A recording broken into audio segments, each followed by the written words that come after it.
कि जो नाराए हैदर की आवाज दबाते हैं। शेर सुन सो बड़ा अच्छा सला तो मां तुसा दा ज़ौक पता चल सी।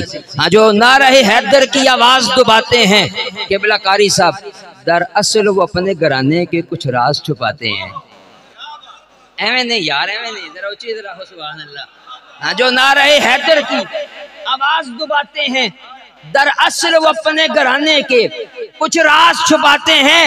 वो हैदर के मुखालिफ को हम जीने नहीं देंगे, वो शजरे छुपाते हैं, हम शजरे दिखाते हैं। नाराए हैदरी, अल्लाह आपके इश्क को सलामत रखे। बस मुख्तसर सी मेरी गुफ्तगू है। जो मेरे नबी की आल का ख्याल रखे, मैंने तमीद बांधनी नहीं है बस। सुभान अल्लाह।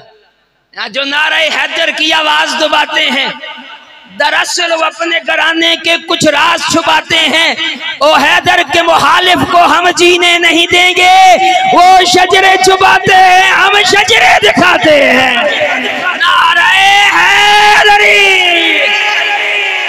जो मेरे नबी हैदर, एवें नहीं जरा जरा सारे हाथ चौक के हैदर हैदर दी सदा गूंजे, पता लगे हैदरी मलंग बैठे। हैदर हैदर हैदर हैदर हैदर के हर कल्ब अली, जिस्म अली, जान अली है।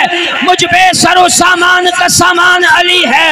ईमान के मुतलाशियो, ईमान से ये कह दो, ईमान से कह दो, ईमान ये कहता है मेरी जान अली है। नाराए हैदरी।